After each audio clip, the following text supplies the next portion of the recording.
Okay, we're starting on page 189. Pee-wee, the new chapter. Some days later, the members of the Woodlawn family were finishing breakfast.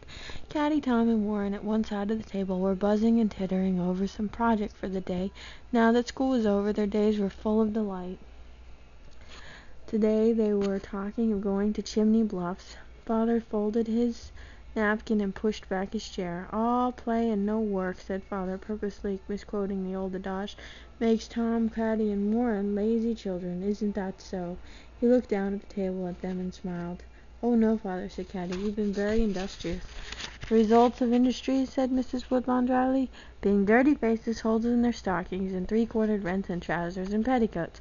"Well," said Father, "suppose I put them to work. I'm going to give you three children the far field to plow. The one next to the woods. You may hitch Betsy to the plow. Takes turns at it if you wish. Take as long as you like, but I'll expect your task done well." "All by ourselves? Without Robert? That'll be bully. We can go to Chimney Bluffs some other day," cried the three adventurers. And away they dashed for Betsy and the plow. Indian John's dog barked and ran with them. It was almost as good as having Nero. The first few furrows were great fun. Sometimes in the past they had turned up Indian arrowheads in plowing the far field. Nothing so fortunate happened today, and plowing gets very monotonous after a while. It was a sparkling spring day, with a blue sky and a warm sun.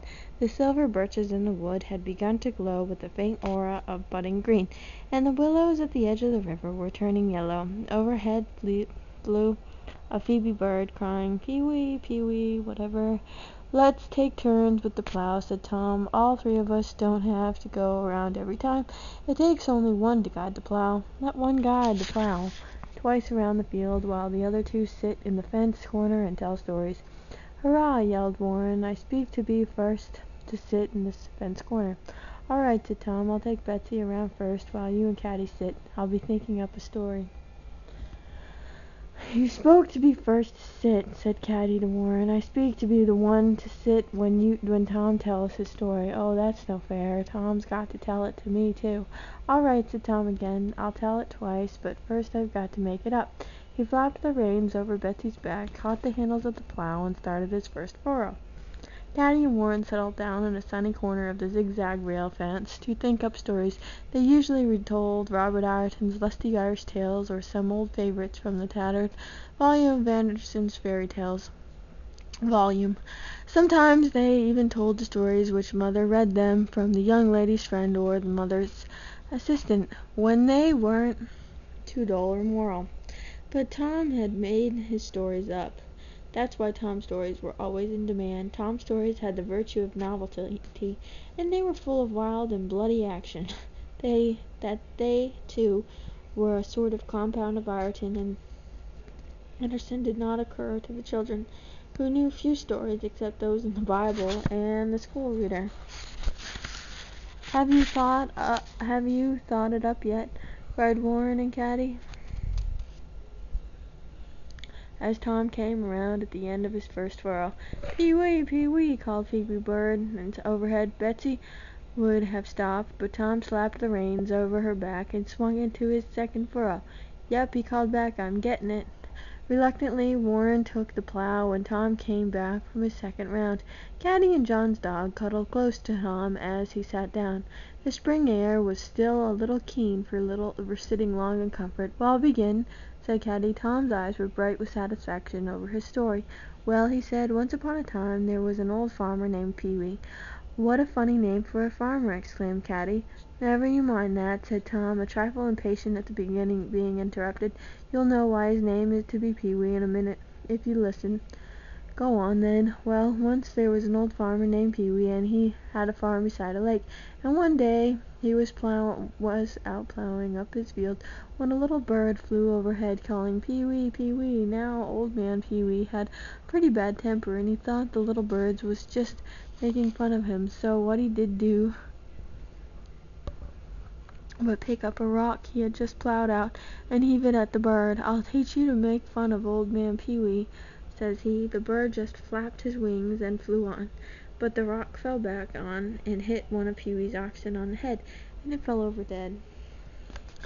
Well, Old Man Pee-wee was mighty mad, but he wouldn't ever let anything get him down, so he stopped plowing and skinned his ox, and took the hide to town to see what he could get for it. Well, just as he was driving into town, he saw a second-hand store with a lot of old furniture sitting out in front, and there were some young people running about and playing I Spy. Just as Pee-wee drove up, he saw a very rich young man run and hide himself in a big empty churn, and pulled the cover shut after him. So Pee-wee got down off his wagon and took the ox hide in the storekeeper. "What'll you give me for this hide?" says he to the storekeeper. "Why, nothing," says the storekeeper. "I haven't got money to spend on old ox hides." "I'll tell you what," says Pee-wee, "trade me that worthless old churn for my hide, and you'll be getting the best of the bargain." "All right," says the storekeeper, "if you'll carry it off." So Pee-wee left his side and loaded the churn up onto his wagon.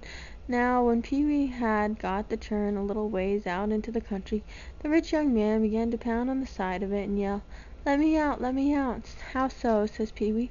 "I bought this churn and everything in it. You belong to me." "I'm rich," says the young man. "I'll buy you anything, only let me out." So Pee-wee let the young man out, and the young man gave him a purse full of gold. When Pee-wee got home, he showed all his neighbors the purse full of gold, which he had got in exchange for the ox hide. As soon as they saw it, the neighbors all ran to kill their best oxen and take the hides to town. When they found they could get nothing for them, they were so mad at Pee-wee they swore they'd never pick to him again. "Is that all?" asked Caddy eagerly, as Tom paused for breath. "Oh, no," said Tom. "The best part's coming." Warren, going by on his first furrow, looked at them wistfully, but Tom motioned him on. "Well, some after that," continued Tom, "Pee-wee and his old wife were out hoeing potatoes when that same bird flew over the potato patch and sang, 'Pee-wee, Pee-wee, you'll try that again, will you?' yells Pee-wee, flying into a passion. 'I'll teach you,' and he threw his hoe at the bird. But the bird flew away, and the hoe came down and hit Pee-wee's wife over the head and killed her." "Oh dear," said Caddy. "Did you really mean it to kill her, Tom?" "That's all right," said Tom. "It's just a story." So then, when Pee-wee saw that his wife was dead, of course he felt very sorry, but he wouldn't ever let anything get him down. So he tied her sunbonnet on to shade her face, and set her up on a seat with her back to the lake and facing the highway which ran along by the lake at that place. Then he set a basket of oranges on one side of her and a basket of lemons on the other, and then he went and hid himself in the bushes near by.